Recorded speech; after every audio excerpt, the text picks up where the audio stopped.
Hello everyone, welcome back. आज हम Himachal Pradesh university के पब्लिक एडमिनिस्ट्रेशन एंट्रांस 2023 के फाइनल जो पार्ट है, पार्ट 3 डिस्कस करने वाले हैं, जिसमें हम जो लास्ट के बाकी जितने भी क्वेश्चन बचे हैं उसको कवर करेंगे।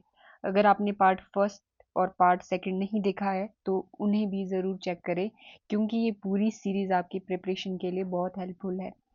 तो चलिए स्टार्ट करते हैं। Question number 61, administrative development is concern with increasing and improving the capability of. Option A है आपका पीपल, ऑप्शन बी है ऑफिसर्स, ऑप्शन सी है एडमिनिस्ट्रेटिव सिस्टम, ऑप्शन डी है नन ऑफ द अबव। तो आपने बताना है जो प्रशासन के विकास का संबंध क्षमताओं में बढ़ावा और सुधारने से है, किससे है। तो पहले आपने वीडियो पॉज करनी है, आंसर जो खुद से ट्राई करने की कोशिश करनी है, तो उसके बाद जो आंसर को देखना है। तो इसका जो राइट आंसर है वो है एडमिनिस्ट्रेटिव सिस्टम। आपको पता है जो प्रशासन के विकास का संबंध जो है एडमिनिस्ट्रेटिव सिस्टम से रिलेटेड है, तो ये जो है इसका राइट आंसर है। जो क्या करता है, इम्प्रूव करता है, उसकी कैपेबिलिटी को बढ़ावा देता है और सुधारने का काम करता है। फिर जो नेक्स्ट क्वेश्चन आता है, question number 62, traditional administration is. Option A है hierarchical and rigid, option B है डायनामिक, ऑप्शन सी है फ्लेक्सिबल, ऑप्शन डी है चेंज ओरिएंटेड। तो आपने बताना है इनमें से कौन सा राइट आंसर है। जो ट्रेडिशनल एडमिनिस्ट्रेशन है वो जो पारंपरिक प्रशासन है वो रिलेटेड है आपका option number A hierarchy and rigid. आपको पता है जो हमारा ट्रेडिशनल एडमिनिस्ट्रेशन था वो हायरार्की पे बेस्ड था और बहुत ही रिजिड था। ऑप्शन बी देखो, डायनेमिक तो नहीं था, फ्लेक्सिबल भी नहीं था और चेंज ओरिएंटेड नहीं था। तो इसका राइट आंसर है option number A. Question number 63 आता है हमारा, the planning commission was replaced by NITI Aayog on. Option A है जनवरी 1 2012, ऑप्शन बी है जनवरी 1 2013, ऑप्शन सी है जनवरी 1 2014, ऑप्शन डी है जनवरी 1 2015। तो आपने बताना है इसका राइट आंसर क्या है। तो जो प्लानिंग कमीशन थी हमारी, उसको रिप्लेस करके जो नीति आयोग का बनाया गया था वो था हमारा ऑप्शन नंबर डी, 1 जनवरी 2015 को जो है नीति आयोग बनाया गया था। किसको रिप्लेस करके, प्लानिंग कमीशन को। आपको पता है प्लानिंग कमीशन कब आई थी हमारी, 1950 में जो है प्लानिंग कमीशन आई थी। तो उसको रिप्लेस करके जो है national institute of transforming India को बनाया गया था। तो नीति आयोग ना आपने अच्छे से पढ़ लेना है, ये बहुत इंपॉर्टेंट है, यहाँ से पूछा जाते हैं बहुत क्वेश्चन। फिर नेक्स्ट जो आता है आपका next question, question number 64, the national development council predictably meets to undertake. Option A है review of the plan, option B है review of the government functions, option C है review of the activities, option D है all the above.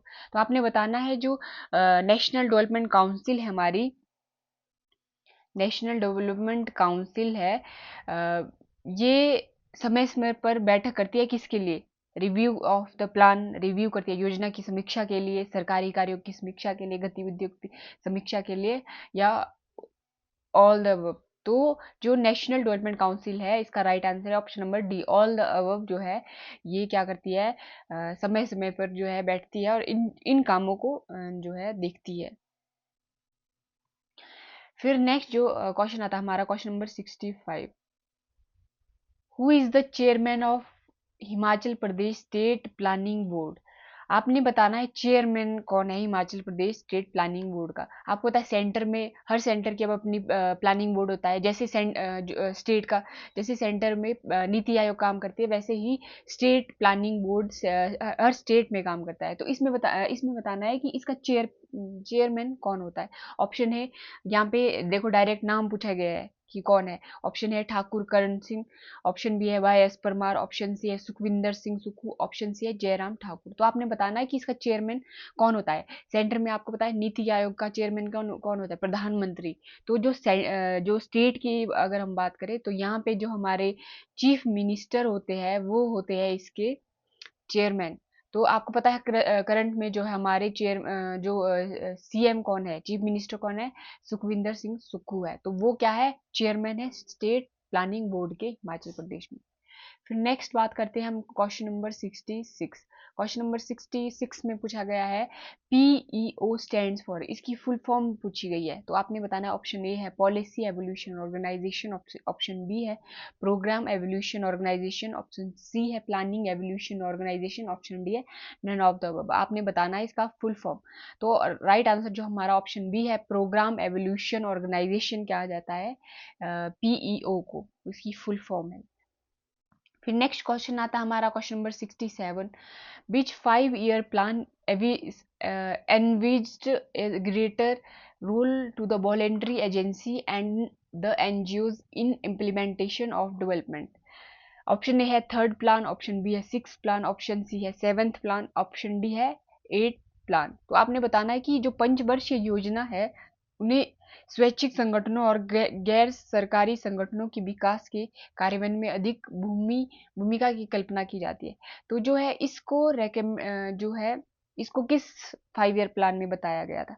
तो जो right answer है आपका option number B है six plan में जो है वॉलेंट्री एजेंसी और एनजीओ की बात की है।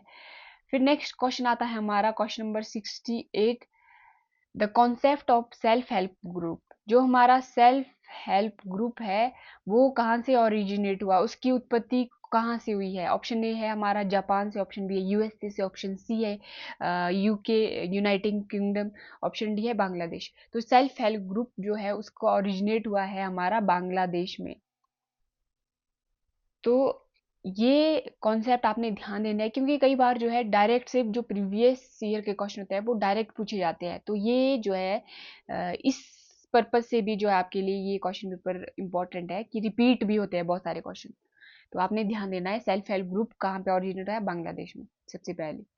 फिर नेक्स्ट बात करते हैं हम question number 69, developmental bureaucracy is supposed to be concerned with, option है promoting creativity and growth, option B efficiency, option C है effectiveness, ऑप्शन डी है इकोनॉमी। तो एक विकासात्मक नौकरशाही को संबंधित माना जाता है किससे? प्रोमोटिंग क्रिएटिविटी एंड ग्रोथ से, एफिशिएंसी से, इफेक्टिवनेस या इकोनॉमी। तो जो इसका राइट आंसर है ऑप्शन नंबर ए है जहाँ पे प्रमोट किया जाता है क्रिएटिविटी और ग्रोथ को। फिर नेक्स्ट क्वेश्चन आता है हमारा क्वेश्चन नंबर 70, पंचायती राज से। और पंचायती राज से भी बहुत सारे क्वेश्चन पूछे जाते हैं, तो पंचायती राज को आपने अच्छे से पढ़ के जाना है।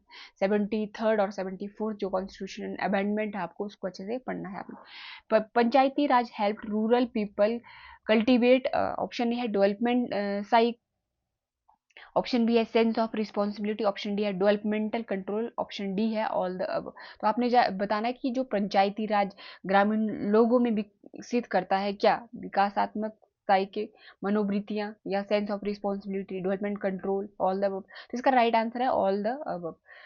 फिर नेक्स्ट क्वेश्चन आता है हमारा question number 71, local government finds a place in, option A है the union list, option B है the state list, option C है the concurrent list, option D है द लोकल लिस्ट। तो आपने बताना है जो लोकल गवर्नमेंट किस लिस्ट में इंक्लूड है।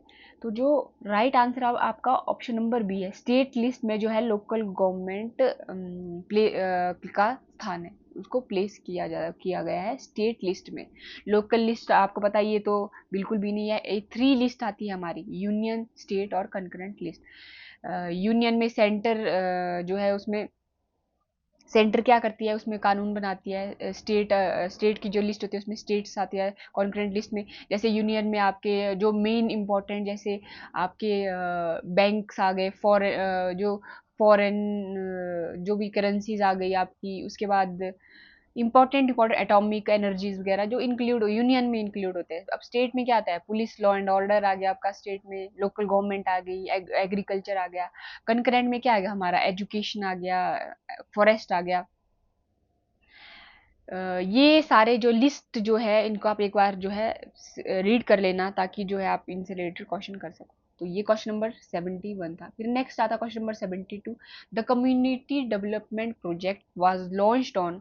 जो कम्युनिटी डेवलपमेंट प्रोजेक्ट था वो कब लॉन्च हुआ था? ऑप्शन ए है 2 अक्टूबर 1949 में, 2 अक्टूबर 1950 में, ऑप्शन सी है 2 अक्टूबर 1951 में, ऑप्शन डी है 2 अक्टूबर 1952। तो कम्युनिटी डेवलपमेंट प्रोजेक्ट्स की बात जो है ऑप्शन नंबर डी 1952 में कही गई है। आपको पता है कम्युनिटी डेवलपमेंट प्रोजेक्ट जो है जो हमारे रूरल एरियाज के लिए बनाए गए थे। फिर नेक्स्ट जो क्वेश्चन आता है, क्वेश्चन नंबर 73 आता है, the constitutional status was given to the rural urban local government in. जो कॉन्स्टिट्यूशनल स्टेटस दिया गया था रूरल और जो अर्बन लोकल गवर्नमेंट है वो कब दिया गया था? ऑप्शन ए है 1992, ऑप्शन बी है 1993, ऑप्शन सी है 1994, ऑप्शन डी है 1995। तो जो हमारा रूरल और अर्बन लोकल गवर्नमेंट को कॉन्स्टिट्यूशन स्टेटस दिया था, ऑप्शन नंबर ए है। आपको पता है 73rd और जो 74th कॉन्स्टिट्यूशनल अमेंडमेंट आया था 1992 में, तो ये ध्यान रखना आपने। फिर नेक्स्ट क्वेश्चन आता है हमारा question number 74, in case a panchayat is dissolve before the expiry of term it is mandatory to get the election conduct within period of. आपने बताना है जो पंचायत के किसी भी पंचायत के जो टर्म है पूरी होने से पहले अगर भंग हो जाती है, डिसॉल्व हो जाती है, एक्सपायरी हो जाती है, तो चुनाव करवाना अनिवार्य होता है कितने साल में? आपने बताना है, ऑप्शन ए है 2 ईयर्स, ऑप्शन बी है 1 ईयर, ऑप्शन सी है 6 मंथ्स, ऑप्शन डी है 9 मंथ। तो जो इसका राइट आंसर है, पंचायत में अगर जो है पंचायत का टर्म अगर पहले ही भंग हो जाता है, एक्सपायरी हो जाता है, अगर डिसॉल्व हो जाती है पंचायत, तो विद इन 6 मंथ जो है दोबारा से इलेक्शन करवाने पड़ते हैं। तो ये जो है पीरियड बताया गया है 6 मंथ, तो आपने ये ध्यान रखना इंपॉर्टेंट है। फिर नेक्स्ट क्वेश्चन आता है question number 75, how many subjects are there in a 11th। अब यहाँ 11th शेड्यूल की बात की गई है, जो किससे रिलेटेड, हमारे पंचायती राज इंस्टीट्यूशन से रिलेटेड है। तो इसमें बताना आपने हाउ मेनी सब्जेक्ट्स है, उसमें कितने सब्जेक्ट्स इंक्लूड है। ऑप्शन ए है 27, ऑप्शन बी है 28, ऑप्शन सी है 29, ऑप्शन डी है 30। तो जो 11th जो हमारा शेड्यूल है उसमें जो है 29 सब्जेक्ट इंक्लूड है पंचायत के उसमें। तो ये जो है इसका राइट आंसर है। फिर नेक्स्ट जो है, अब आपने मुझे कमेंट करके बताना है कि जो 12th शेड्यूल है उसमें कितने सब्जेक्ट इंक्लूड है, तो ये आप मुझे कमेंट करके बताइए। फिर क्वेश्चन नंबर 76 आता है, which among the following is not a feature of 73rd constitutional amendment act. अब इसमें कौन सा फीचर नहीं है इसका? ऑप्शन है 5 year term of Panchayati Raj institution, option B है provision of gram sabha, option D है सी है 1/3 और reservation for women, option D है डिस्ट्रिक्ट प्लानिंग कमेटी। तो आपने बताना है इसमें से क्या जो है राइट नहीं है। तो option D district planning committee की जो इसमें बात नहीं किया। आपको पता है 5 साल का टेन्योर होता है ग्राम सभा का, जो 243 जो ए है उसमें बताया गया है 1/3 33% जो है रिजर्वेशन की बात की गई है पंचायत में। तो ये ध्यान रखना है, डिस्ट्रिक्ट प्लानिंग कमेटी की बात यहाँ नहीं की गई है 73rd कॉन्स्टिट्यूशनल अमेंडमेंट एक्ट में। फिर जो नेक्स्ट बात करते हैं हम, नेक्स्ट क्वेश्चन है 71 question, the small states having population below have the option not a constitute panchayat at the intermediate level। तो आपने बताना है कि जो छोटी राज्य जिनकी संख्या कम है, छोटे राज्य है जिनकी पॉपुलेशन कम है, उन्हें उनके पास मध्यवर्ती स्तर पर पंचायतों का गठन ना करने का विकल्प है क्या? ऑप्शन ए है 20 लाख, ऑप्शन बी है 21 लाख, ऑप्शन सी है 23 लाख, ऑप्शन डी है 25 लाख। तो जो आपने बताना है कि जो छोटे जो हमारे राज्य है उनकी जो पॉपुलेशन है कितनी होनी चाहिए एक इंटरमीडिएट लेवल पे जो हमारी पंचायत है। तो इसका जो राइट आंसर है ऑप्शन नंबर ए है आपका, ऑप्शन नंबर ए 20 लाख। ये हमारे जो है कॉन्स्टिट्यूशन में मेंशन्ड किया गया है कि 20 लाख अगर से उसके पास मध्यवर्ती इंटरवल और पंचायतों का गठन किया जाता है, कॉन्स्टिट्यूट किया जाता है इंटरमीडिएट लेवल।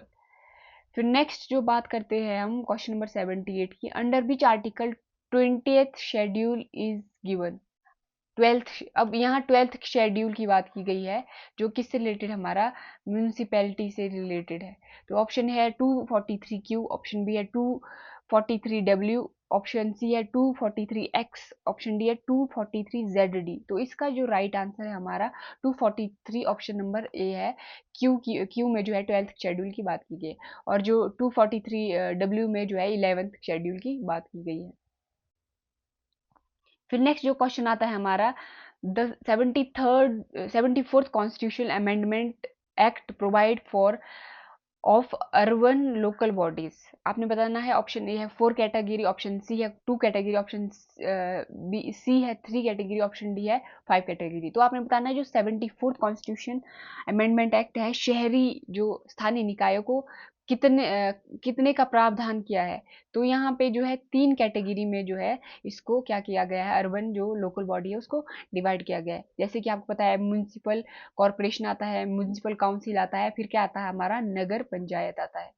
तो ये जो है 3 जो कैटेगरीज इंक्लूड होती है वो 74th जो कॉन्स्टिट्यूशन अमेंडमेंट एक्ट में इंक्लूड है। तो यहाँ से आपको क्लियर हो रहा है कि जो पंचायती राज उसमें से बहुत सारे क्वेश्चन पूछे जाते हैं। तो आपने 73rd और 74th कॉन्स्टिट्यूशन अमेंडमेंट एक्ट है उसको डिटेल में एक बार पढ़ लेना, वहां से क्वेश्चन आते हैं, कई बार जो ये रिपीट भी होता है। तो ये ध्यान रखना आपने, इसमें जो है 3 कैटेगरीज आती है। फिर नेक्स्ट क्वेश्चन आता है question number 80। The state finance commission make recommendation to, जो स्टेट फाइनेंस कमीशन है हमारी वो रिकमेंड जो अपनी रिकमेंडेशन सुझाव देती है वो किसको देती है। ऑप्शन ए है द प्रेसिडेंट, ऑप्शन बी है the prime minister, option C है the chief minister, option D है द गवर्नर। तो जो स्टेट फाइनेंस कमीशन जो है अपनी रिपोर्ट जो भी है अपनी रिकमेंडेशन किसको देता है, गवर्नर को देता है स्टेट्स में।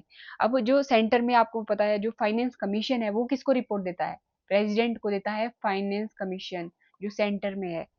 तो ये ध्यान रखना आपने, स्टेट फाइनेंस कमीशन और जो फाइनेंस कमीशन है जो सेंटर में काम करता है। तो आपको पता है स्टेट फाइनेंस कमीशन क्या करता है, डिस्ट्रीब्यूशन किस तरीके से करना है टैक्सेस का, जो भी स्टेट और म्यूनिसिपैलिटी के बीच में। अब फाइनेंस कमीशन उल्टा करता है कि भाई वर्टिकली जो सेंटर और स्टेट के बीच में कैसे करना है, वर्टिकली और हॉरिजेंटली, कि जितने भी राज्य हैं उनके बीच में किस तरीके से डिस्ट्रीब्यूशन करना है जो भी फंड्स है, टैक्सेस है। तो ये इसका राइट आंसर है। फिर नेक्स्ट क्वेश्चन आता है हमारा क्वेश्चन नंबर 81। मेट्रोपॉलिटन एरिया जो है means an area having a population of, option है 6 लाख और मोर, ऑप्शन बी है 7 लाख और मोर, ऑप्शन सी है 8 लाख और मोर, ऑप्शन डी है 10 लाख और मोर। तो जो मेट्रोपॉलिटन एरिया होते हैं उसमें जो है पॉपुलेशन हमारी 10 लाख और उससे ज्यादा होनी चाहिए।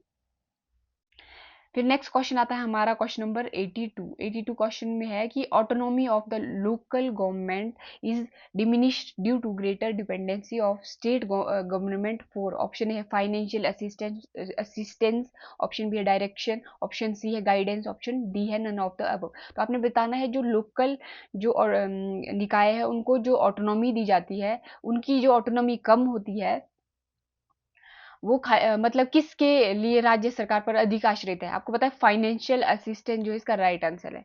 फाइनेंशियल असिस्टेंस जो है स्टेट गवर्नमेंट की क्या करती है, लोकल गवर्नमेंट को डिस्ट्रीब्यूट करती है।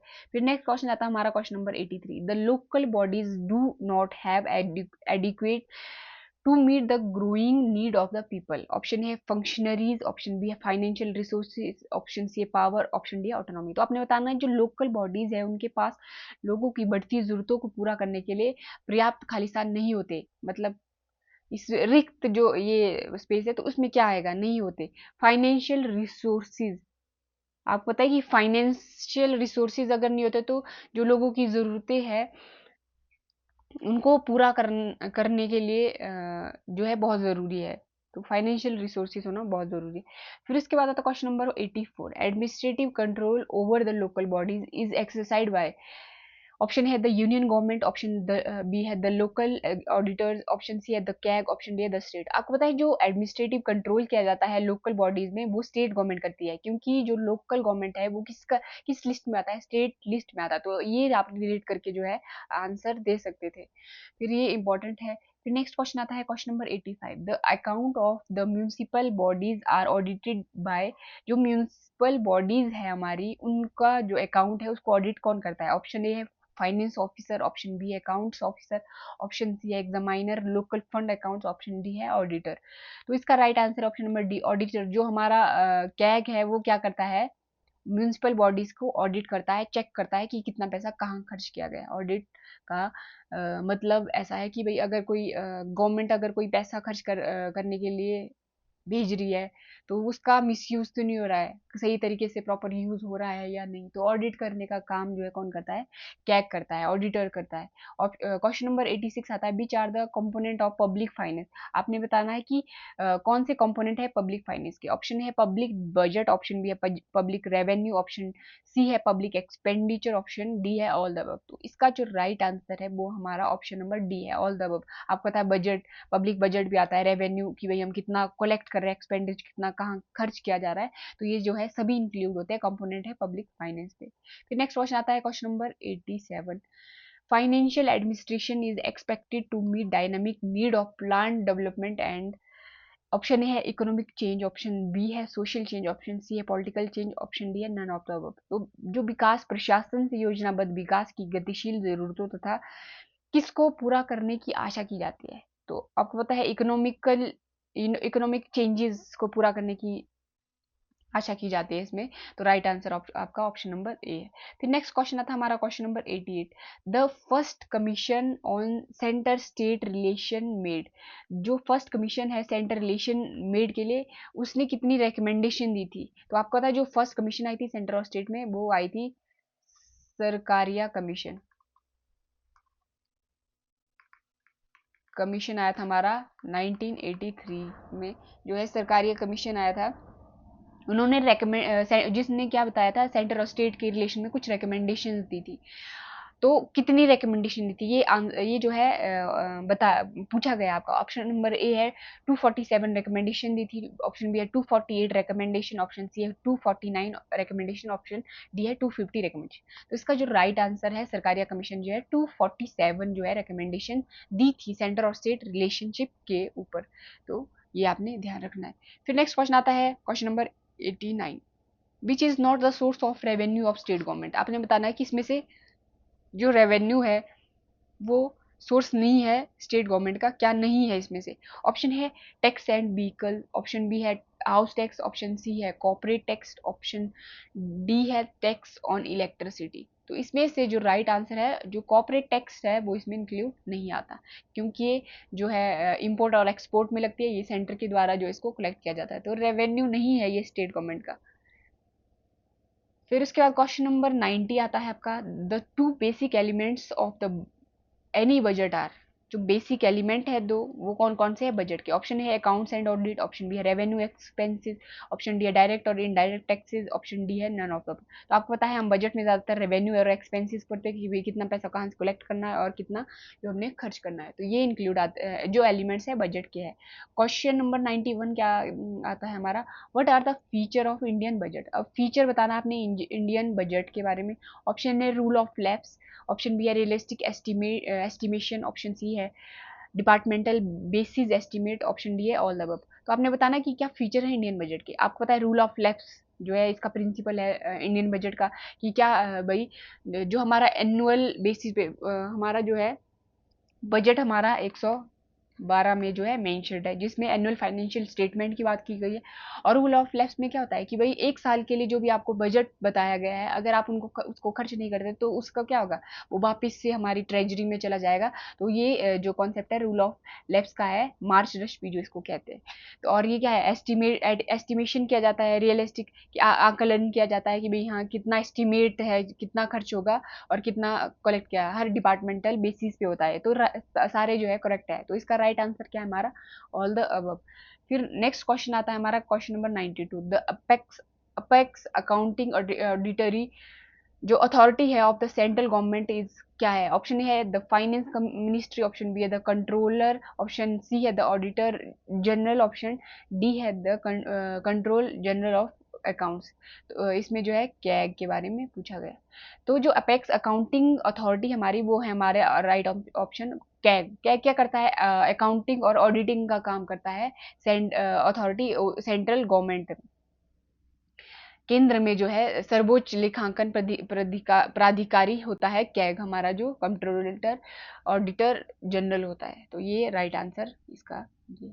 फिर आते हैं question number 93, the plan finance division 2 of the department of expenditure is the secretariat for, option A है the public investment board, option B है the finance ministry of finance, option C है the department of economic affair, option D है the finance commission.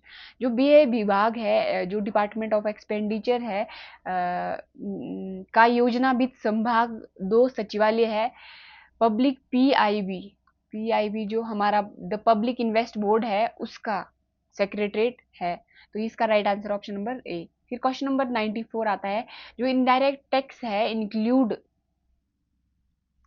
शामिल थे हमारे indirect taxes में। अब तो जो हमारे इनडायरेक्ट टैक्स जो है जीएसटी है, गुड्स एंड सर्विस टैक्स। अब आपने बताना इसमें से कौन कौन से इंक्लूड थे। पहला है option A service tax, option B है कस्टम्स ड्यूटी, ऑप्शन सी है वैल्यू एडिड बेट जिसे कहते हैं वैल्यू एडिड टैक्स। तो जो इसका राइट आंसर है ऑल द अबव है, क्योंकि जो हमारा इनडायरेक्ट टैक्स है वो सर्विस टैक्स है, कस्टम टैक्स और वैल्यू एडिड। अब जो है इसको सबको जो है एक में ही जो इंक्लूड किया, जिसे हम क्या कहते हैं गुड एंड सर्विस टैक्स कहते हैं, जीएसटी में इंक्लूड हो गया। तो ये सारे जो है इनडायरेक्ट टैक्स थे पहले। फिर नेक्स्ट क्वेश्चन आता है हमारा 95, who was the first chairman of GST council. जो चेयरमैन होता है जीएसटी काउंसिल का वो हमारा फाइनेंस मिनिस्टर होता है। अब आपने बताना है कि जो फर्स्ट चेयरमैन था वो कौन था। हमारे फर्स्ट जो जीएसटी जब लागू हुआ था, जीएसटी काउंसिल जब बना था, तो उस टाइम जो है हमारे फर्स्ट चेयरमैन कौन थे। ऑप्शन ए हमारा निर्मला सीतारमन, ऑप्शन बी है जसवंत सिंह, ऑप्शन सी है अरुण जेटली, ऑप्शन डी है पी चिदम्बरम। तो आपने बताना है राइट आंसर कौन सा है। तो राइट आंसर हमारा option number C Arun Jaitley जो है जब जीएसटी हमारा लागू हुआ था तो उस टाइम जो है फाइनेंस मिनिस्टर थे, तो वो क्या थे फर्स्ट चेयरमैन बने थे। आपको पता है जीएसटी हमारा कब लागू हुआ है, 2017 में जो है हमारा जीएसटी आया था। तो इसमें क्या है, ये क्या good service taxes related indirect tax है हमारा एक तरह का। और जो हमारे इसके चेयरमैन होते हैं वो होते हैं हमारे फाइनेंस मिनिस्टर। तो इसको ध्यान रखना आपने। और ये 279A में इंक्लूड है हमारा जीएसटी काउंसिल। ये जीएसटी से रिलेटेड जितने भी काम होते हैं उसको जो है क्या करता है, उनसे रिलेटेड जो है फंक्शन करता है।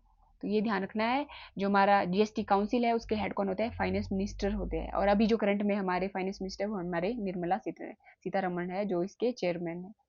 तो नेक्स्ट क्वेश्चन आता है question number 96, which among the following is not the function of bad tax administration in India. अब टैक्स एडमिनिस्ट्रेशन की बात की है कि कौन सा इसका फंक्शन नहीं है। ऑप्शन ए है search and seizure, option B है verification of tax return, option C है collection of taxes, option D है एनकरेज टैक्स इवेजन।